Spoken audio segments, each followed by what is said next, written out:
What's going on, ladies and gentlemen, boys and girls? The meat pack in the building. Salami squad, say what's up to What's 'em. up, my guy? A little hype Yeah, for some NBA action here, dude. we got Starting up some on the 22nd. count them, 3 days. Last night was the last of their little 3 game preseason, whatever you want to call it, exhibitions game. They're about to take next 3 days off. Like you said, NBA basketball is starting up on the 22nd. I'm so excited. They literally just got done playing 2 months ago, which is crazy. Yeah. But I can't really take too much away, honestly, if we're talking about those preseason games. I know a lot of those teams, a couple games have been looking kind of dead and whatnot, and obviously those 8 teams that weren't in the bubble obviously should be the freshest and whatnot. But got to see a lot of young guys, a lot of third stringer action those past 3 games, just because a lot of those teams that were in the bubbles and some of those starters that went deep in the playoffs, obviously going to take as much time as they can to rest up. No, for But we sure. have That's what the preseason all about, dude. We saw some good draft picks playing very well. Shout out the ball boy. no ball. Looking all right, dude. Edwards, number one pick or whatever, also looking pretty nice for the T Wolves there. So I mean, Boy, hey, Obi Toppin for the Knicks, man. I'm telling you, he's looking all right. Actually crushed the Cavs last night, which is cool to see. But we have some interesting storylines that have been going on the past week or two in the NBA. One actually developing yesterday is that the Clippers and Jerry West being investigating for tampering. I don't know whether, the words or whatnot, but allegations being thrown their way about the signing of Kawhi Leonard and that wait. recruitment So process also, they took. didn't all this like just happen like a year ago? Like, why is this coming? Why is it so relevant now? I think that was just some hush hush stuff. So the reason that this did get exposed was apparently Kawhi's manager is his uncle Dennis, whatever, his uncle, and also his manager. Unc. And there was some I forgot his name, Jordan Wilkes, I think his name was something like that, that actually was a high school basketball teammate of Uncle Dennis and has some form of in with the Clippers. I guess apparently played a big role in getting Kawhi to the Clippers, and doesn't feel like he was paid adequately enough for what recruiting him or what have you. But pretty Okay. much the allegations are, one of the big things was apparently Kawhi wanted to go to the Lakers, and what was happening was Can just you imagine? what the one thing he was demanding, like his own private jet at any time he needed it. He was asking for part ownership in the Whoa. Lakers. He was asking for this and for that. And Jeannie Buss had kind of said that a lot of that stuff you're asking for under a collection and bargaining agreement is illegal, and we can't make that happen. And then obviously he signs with the Clippers. So we got to think, well, how did he get there? Did they make some sort of deals? Did him and Jerry West, did they have some sort of, because what they can't make up for money, on a contract, Jerry West has all the money in the world. They could be hooking him up with some stuff off the books, this and that. And I don't know what that all entails. And, obviously the Clippers, I think, whole approach this season was championship or bust, and they obviously did not get that championship and whatnot. Been a lot of allegations from their teammates being thrown at Paul George and Kawhi Leonard, just kind of about the treatment they've been getting, and obviously Kawhi being the face of the franchise, the way he has approached things, with his load management kind of style of play and whatnot. And, it's kind of a crazy situation because is that probably going on? Sure. Obviously, Kawhi was very quick to come out and say that's not the case at all. This person claiming this lawsuit had no influence in my decision to go to the Clippers. It's just a very, very strange situation. Like I said, do I think that some form of that probably is happening? I bet it happens all the time in Yeah, I was every gonna single say sports. I don't think it's just Kawhi. I bet there's some off Yeah, the book, under the table type shit going on in pretty much every deal. I mean, every that's just deal. enticing. I mean, you see that in college even. Just to get people to come to your school, they'll give you some shit under the table. Yeah, but I mean, if this is found out to be true like that and whatnot, that is going to be a very, very big deal. I could only imagine Jerry West would be out the door, which is fortunate because he is a very great general manager. But I've been kind of saying it last year. I think the Clippers have kind of just imploded on themselves as far as culture and whatnot. Obviously, when they did sign Kawhi and Paul George, the obvious thought was this was going to be a championship team. Yeah. And obviously the Clippers, went ahead and extended Paul George 5-year, $190 million deal, which is great for Paul George, but I don't think it is good for the Clippers. I'm not a particular fan of Paul George myself, but the last thing I want to say before we move on about Kawhi is just, for years now, pretty much his whole career, Kawhi has been kind of labeled as this quiet dude, assassin who just does everything, leads with his play, because I don't think anyone has ever really thought he's much of a vocal leader, especially being with the face of any franchise he's pretty much going to go to from here on out. He's just not that kind of player that's going to step in front of a podium and kind of put the team on his back. I'd say he does it on the court. Yeah, got that shit going on. And then that's funny as shit. He's a fun guy. You got to give him some credit. But we're seeing all this stuff, especially all this talk that's going on with his deal. I think as much as Kawhi might be that person at a face value, I think Kawhi 100% knows how big of a superstar he is, and two, the benefits that come with being that type of person. He obviously, like I said, to the media front has this quiet persona, but I think Kawhi knows exactly what he's doing, and I guess apparently just was asking for a fucking about to run up a check, bro, wanted the world, and like the Lakers and stuff just weren't able to do that. So you got to think how he ended up with the Clippers. I don't know. I know his first choice was the Lakers, which I don't know, something fishy going on, possibly, probably, but like I said, I think this is a daily thing that goes on in any sports world, especially when you're dealing with superstars of that magnitude. But that's just a pretty crazy story that's developing right now. It's under investigation. We'll see how that goes. Another big storyline we talk about is that boy James Harden. That boy, thick cut bacon out here on these boys. Took a couple months off and has come back looking a little big on him. But biggest thing I want to say about this James Harden situation is obviously, there's talks of him being traded right now, whatnot. And one of the rumblings is actually a James Harden, Ben Simmons deal going on, which I don't like that trade for either team. There's a lot of speculation about that. Sixers said they're going to completely hold on to Ben Simmons, which I think they should. But here's my thing, and it's not even just this James Harden situation. It's just a reflection, I think, a view I have of the NBA in general is, the days of superstars just being on a team and I don't know, you got 3 years left on a deal and you're forcing your way out of a situation via trade. I've just never seen that before. That only really started happening maybe 4 or 5 years ago. The Rockets committed to James Harden. James Harden committed to the Rockets a year and a half, 2 years ago, and they signed him to that huge ass deal. And they even offered to extend him this offseason. Yeah. So, as of right now, he has 3 years left on his deal, is owed a shit ton of money. And so the Rockets do not have to trade him if they don't want to. Because one of the biggest things with this trade is we talked a while before in another NBA video we did of what some of the moves off season we saw. One of them was the Bucks getting Drew Holiday, who we've said Drew Holiday is a solid player. It's only a one-time All-Star. That was 6-7 years ago, whatever. But he is a very good player. But that dude garnered a lot of trade assets, a lot of first-round picks and whatnot. So to think I'm trading James Harden for anything less than like two very good players and like 5 first-round draft picks, you're insane. This is James Harden we're talking about, dude, a generational talent, probably the greatest offensive player we've ever seen. So to think I'm going to trade him for a bag of chips or whatnot just because he's unhappy is just not the move.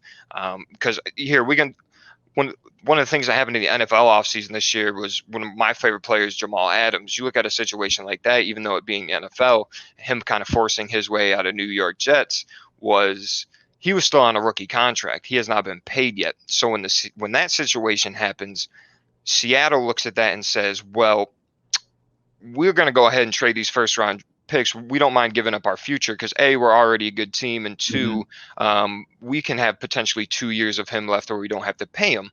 So if things work out, we will sign him a max deal. He is playing very good this year. I think they do extend him. Or after that year or two, we can just let him bounce and go to free agency, whatever he wants to do. And all we really gave up was a couple first-round picks. Got that grace period, yeah. You know what I'm saying? So when you have a situation going back to the NBA, James Harden has 3 years left in a huge contract. It's kind of like what's been happening with Chris Paul. Chris Paul has all that guaranteed money left. It's like, well, you're taking a shot on James Harden, you know you're going to have him for that long and owe that much money. So do you want to completely, like I said, this is James Harden we're talking about. So I think a lot of teams would want that form of superstar caliber on their team, especially a team that doesn't get many free agents that can come to it.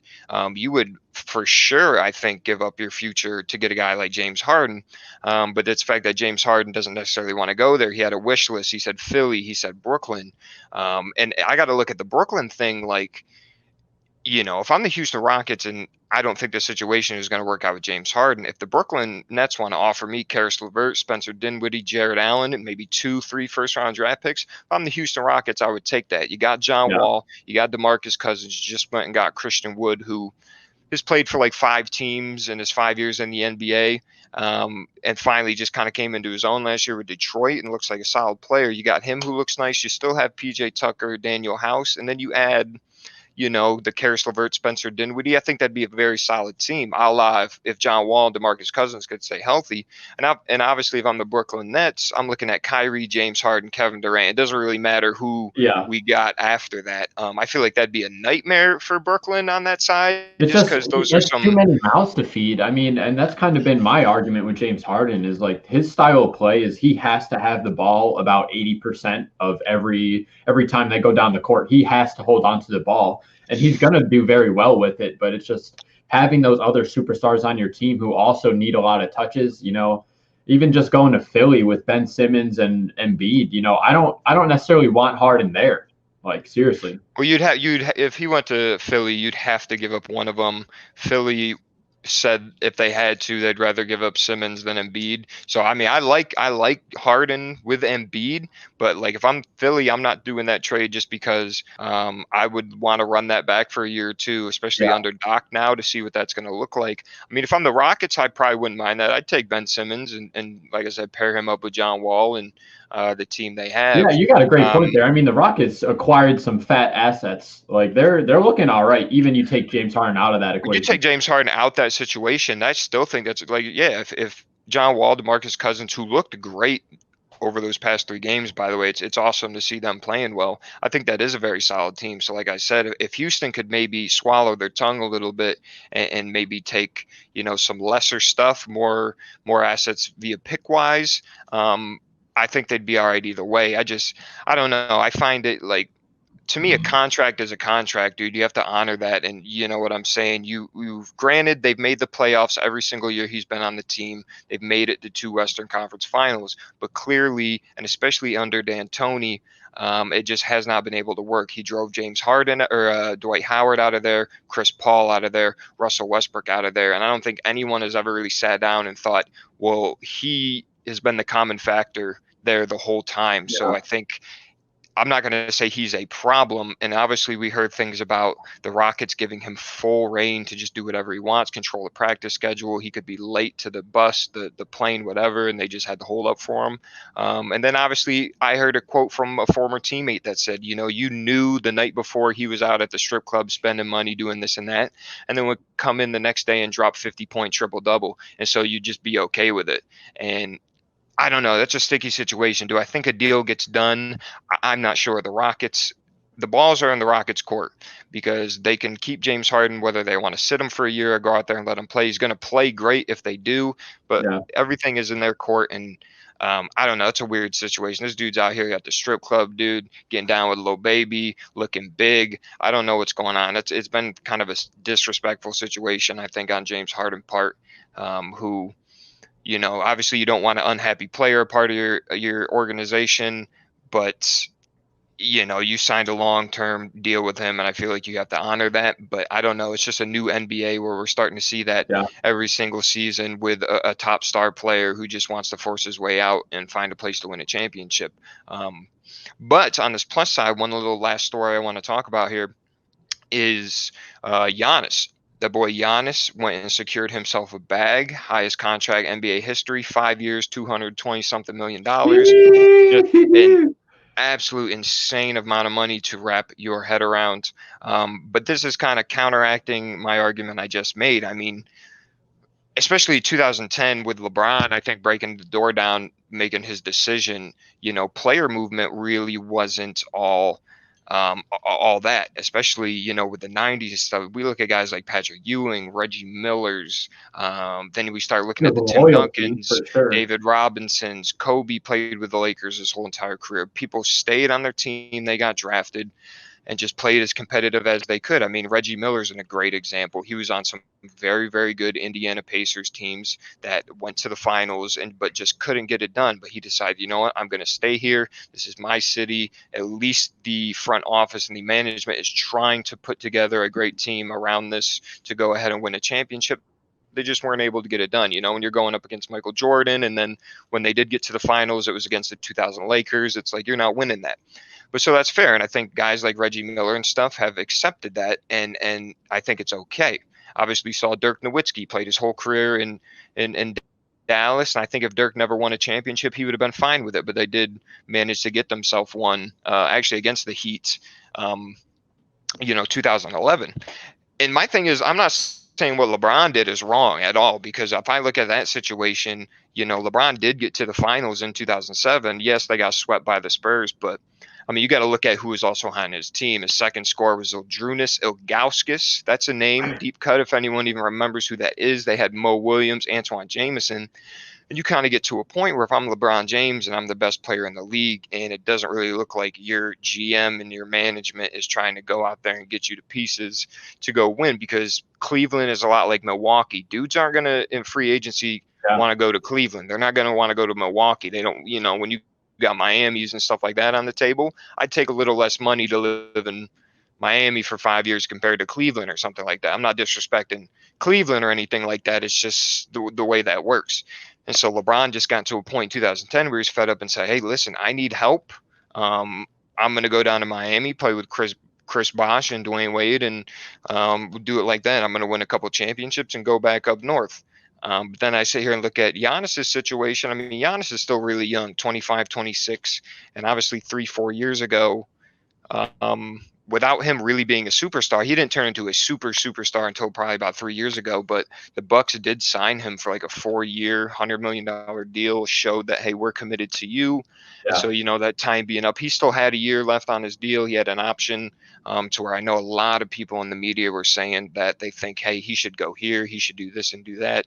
But Giannis did what was best for Giannis. And I like it. I think it's very good for the NBA, for superstars to be spread out like that. Like I said, it can't all be Lakers and the Bostons or whatnot. It just can't be that, all those coast teams and whatnot, and that's where all your superstars lie.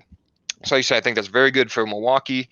I think it is very good with Giannis. I mean, we're talking generational wealth. That dude's grandkids, and kids are going to be straight. Where he came from, his upbringing and all of that, you're going to take that money. I mean, shout out for him just to be loyal to Milwaukee in that position. I mean, and he's got the two brothers in the league as well. So, I mean, just looking at that family, dude, yeah, they're going to be all right. They're going to be all right, dude. They're going to be taken care of. I mean, listen, in 5 years, who's to say Giannis doesn't eventually move on?